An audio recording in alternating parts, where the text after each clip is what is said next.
Pada 6 April 2022, sebanyak 761 dos vaksin telah diberikan kepada kanak-kanak berumur 5 hingga 11 tahun yang membawa kepada jumlah keseluruhan pemberian vaksin kepada 2,664 dos iaitu 6.2% dari kanak-kanak di dalam kumpulan umur tersebut. Menteri Kesihatan memaklumkan perkara tersebut semasa sidang media situasi terkini jangkitan COVID-19.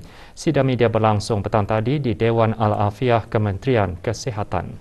Yang berhormat Datuk Seri Setia Dr. Haji Awang Muhammad Isham bin Haji Jaafar juga mengongsikan kadar liputan bagi penduduk negara ini yang telah menerima 3 dos vaksin meningkat kepada 62%. Sebanyak 346 kes baru telah dilaporkan, iaitu 320 kes adalah hasil ujian ART dan 26 kes adalah hasil dari 632 ujian makmal RT-PCR yang telah dilakukan. Oleh itu, jumlah keseluruhan kes yang dilaporkan di negara Brunei Darussalam setakat ini ialah 137,585 kes. Statistik harian COVID-19 yang lain pula adalah seperti berikut.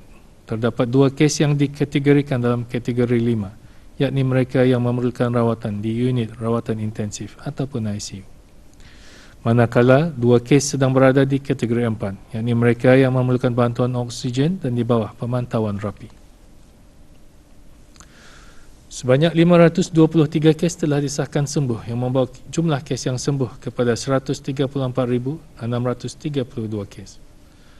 Jumlah kes aktif pula ialah sebanyak 2,739 kes, iaitu 51 kes sedang dirawat di hospital manakala 2,688 kes sedang menjalani pengasingan diri di rumah.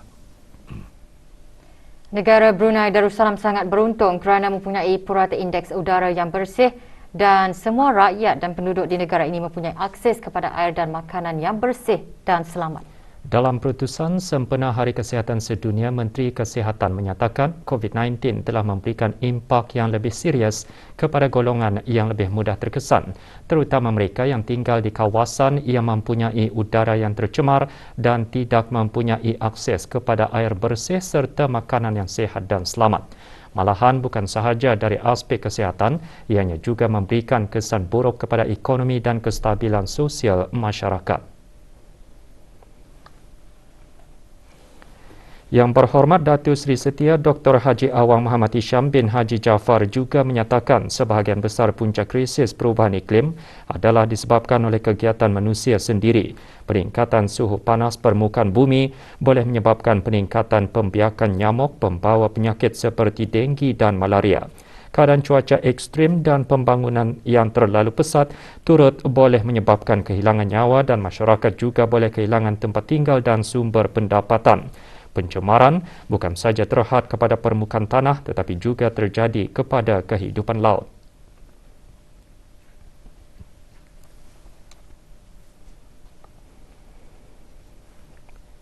Dalam perutusan, Menteri Kesihatan menyuruh orang ramai untuk sama-sama berganding bahu dalam memastikan kehidupan yang lebih mampan supaya kesejahteraan rakyat dan penduduk di negara ini serta seluruh penduduk bumi akan sentiasa terjamin. Orang ramai turut diseru sama-sama bertanggungjawab memastikan alam persekitaran sentiasa bersih dan bebas dari pencemaran serta membudayakan health in all policies, iaitu setiap tindakan dan kegiatan yang dilakukan adalah mengambil kira kesannya kepada kesihatan dan bumi. Hari Kesihatan Sedunia disambut pada setiap 7 April di seluruh dunia. Tahun ini tema sambutan adalah Planet Kita, Bumi Kita.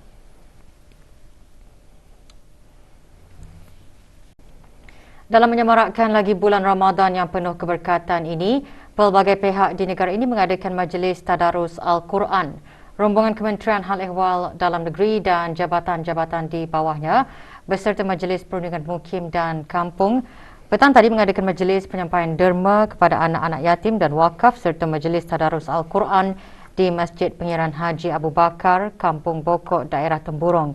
Mengetuai rombongan yang berhormat Pihin Orang Kaya Seri Kena Datuk Seri Setia Dr. Haji Awang Abu Bakar bin Haji Apong, Menteri Hal Ehwal Dalam Negeri. Juga hadir ahli majlis mesyuarat negara.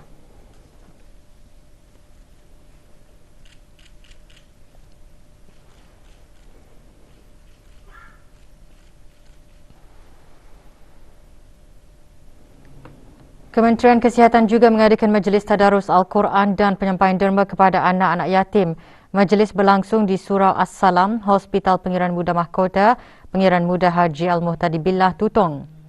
Rombongan diketuai oleh Yang Berhormat Datuk Seri Setia Dr. Haji Awang Muhammad Isham bin Haji Jaafar, Menteri Kesihatan. 8 anak yatim daripada warga kaki tangan hospital berkenaan menerima derma.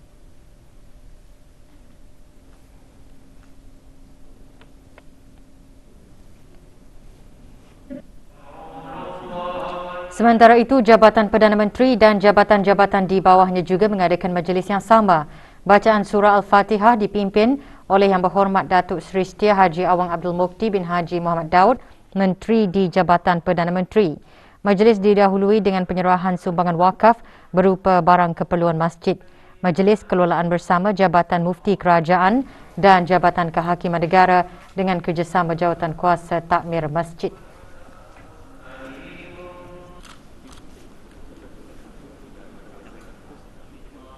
Kementerian Kebudayaan, Belia dan Sukan serta jabatan-jabatan di bawahnya petang tadi juga mengadakan majlis serupa di Masjid Rashidah Saadatul Bolkiah, Kampung Sungai Akar.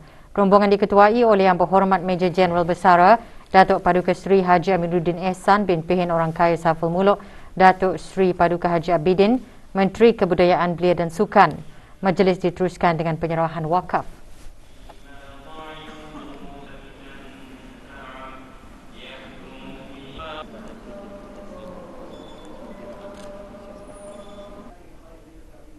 Rombongan Kementerian Hal Ehwal Agama juga mengadakan majlis yang sama di Masjid Utama Muhammad Saleh, Pekan Bangar. Majlis diselajurkan dengan agihan zakat wang tunai kepada 50 ketua keluarga terdiri daripada golongan asnaf fakir dan miskin di daerah Temburong yang diserahkan oleh Pengiran Datuk Seri Paduka Haji Bahrum bin Pengiran Haji Bahar, Timbalan Menteri Hal Ehwal Agama.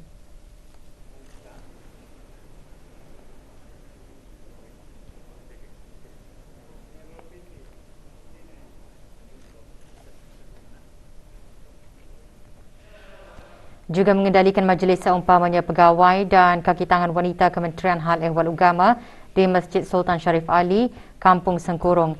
Antara yang menyertainya Datin Haja Jamaya binti Haji Abdul Manaf, isteri Timbalan Menteri Hal Ehwal Agama.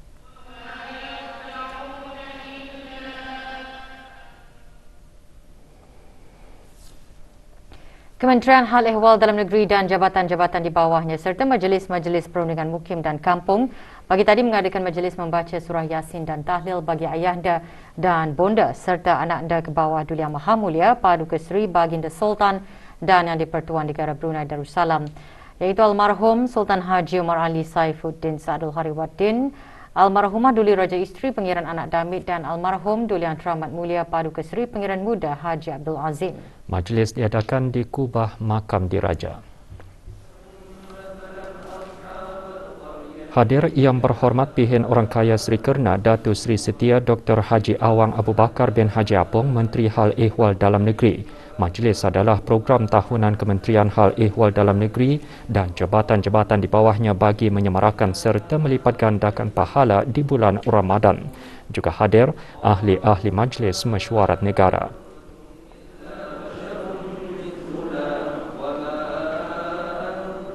Rombongan Kementerian Pembangunan serta jabatan-jabatan di bawahnya juga mengadakan majlis yang sama. Mengetuai rombongan Yang Berhormat Datuk Seri Setia Jurutera Awang Haji Suhaimi bin Haji Ghaffar, Menteri Pembangunan. Juga hadir Datuk Seri Paduka Arkitek Awang Haji Marzuki bin Haji Mohsin, Timbalan Menteri Pembangunan.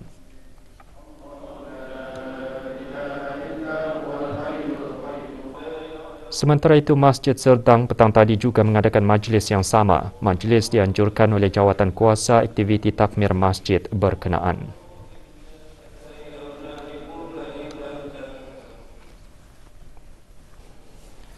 Majlis Ugama Islam Brunei Muib Kementerian Hal Ehwal Agama menerima wang zakat berjumlah lebih RM4,64,800 daripada Perbadanan Tabung Amanah Islam Brunei Taib.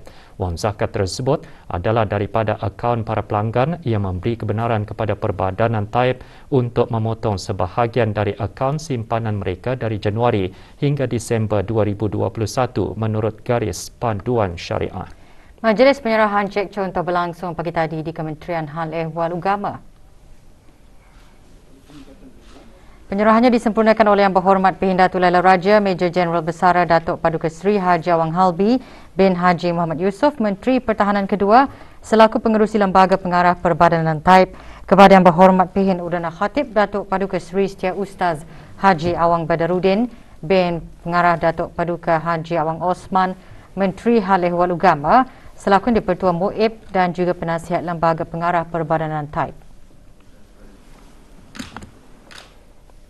Sejak gelombang kedua COVID-19 melanda negara Brunei Darussalam, hampir keseluruhan corak kehidupan seharian bagi semua individu dan juga perkhidmatan awam terjejas, termasuk dengan piawaian prosedur operasi mahkamah. Ini telah menyebabkan berlakunya kes-kes tertunggak. Bagaimanapun, mahkamah telah mengambil langkah proaktif dalam menangani cabaran berkenaan dengan mengaktifkan pendengaran secara maya. Berdasarkan statistik Mahkamah Sivil Negara Brunei Darussalam, 1,238 kes diperdengarkan secara maya sejak Business Continuity Plan (BCP) diaktifkan. Dari jumlah tersebut, 242 kes diperdengarkan secara maya di Mahkamah Tinggi. Kes sivil mencatatkan paling tinggi 51%, diikuti kes saman 23%, kes kemuflisan 16%, kes jenayah 3%, kes rayuan jenayah 1%, kes rayuan 5% dan admiralty in rem 1%. Di Mahkamah Perantaraan pula, 264 kes diperdengarkan secara maya. Kes sivil merupakan kes yang tertinggi iaitu 59% berbanding kes jenayah iaitu 37% dan kes sivil komersial 4%. Manakala 645 kes diperdengarkan secara maya di Mahkamah Magistrate. Kes jenayah mencatatkan jumlah tertinggi iaitu 65%, kes sivil 9%, kes juvana 10%, kes inquest 2% dan Akta Lalu Lintas Jalan Raya mencatatkan 14%. Acara jualan mega seluruh negara akan diadakan selama 51 hari bermula 11 April hingga 31 Mei 2022. Jabatan Perancangan Ekonomi dan Statistik JPES, Kementerian Keuangan dan Ekonomi dalam siaran medianya memaklumkan jualan mega Brunei JMB 2022 adalah sebagai usaha kerajaan bagi membuka peluang kepada para peniaga untuk sama-sama memainkan peranan dalam meningkatkan aktiviti perekonomian domestik berikutan pemulihan ekonomi dari wabak COVID-19. JPES menggalakkan penyertaan para peniaga dari pelbagai sektor dengan menawarkan diskaun menarik ke atas barangan yang dijual dan tawaran-tawaran yang kreatif terutama bagi produk-produk buatan tempatan dalam mendukung usaha bagi merangsang kegiatan pertumbuhan ekonomi.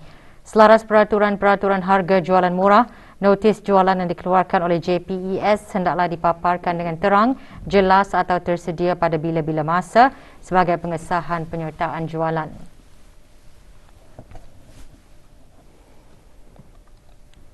Manakala borang penyertaan boleh dimuat turun dari laman sesawang www.jpes.gov.bn/cad dan hendaklah dikembalikan melalui email ke sales@jpes.gov.bn. Sebarang pertanyaan boleh disalurkan melalui aplikasi Mudah Alih pengguna bijak atau email ke sales@jpes.gov.bn atau hubungi talian 223 0223 semasa waktu bekerja. Perpustakaan Dewan Bahasa dan Pustaka Sengkurong mengadakan kempen kebajikan sempena Hari Buku Sedunia. Sempena bulan Ramadan, orang ramai yang ingin menyumbang pakaian, makanan asasi, buku-buku dan alat tulis bolehlah berbuat demikian dengan menyerahkannya di perpustakaan berkenaan sehingga 14 April ini. Kempen kali kedua ini antaranya bertujuan untuk membantu orang-orang yang memerlukan pakaian menjelang Hari Raya Aidilfitri. Penerimaan sumbangan adalah dari pukul 8 pagi hingga 1 petang.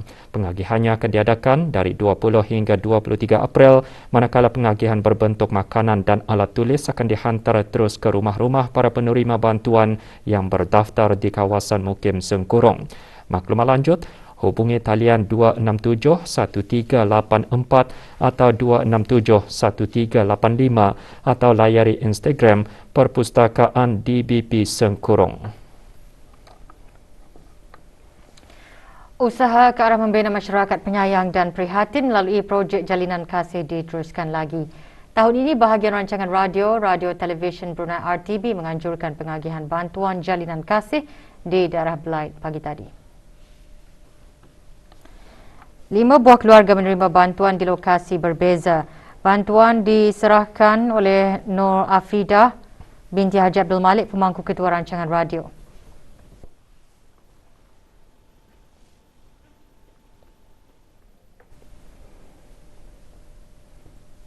Sementara itu, di daerah Tutong, 5 buah keluarga kurang berkemampuan menerima sumbangan. Projek tahunan buat kali ke-14 ini dikendalikan oleh rangkaian-rangkaian radio sebagai salah satu usaha ke arah mendekati masyarakat pelbagai peringkat dan latar belakang kehidupan.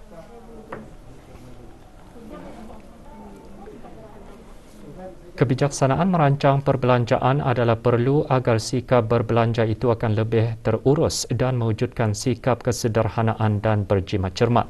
Perkara tersebut antara yang dikongsikan semasa program keagamaan senegara sekolah-sekolah Arab dan Ugama bagi bulan April pagi tadi.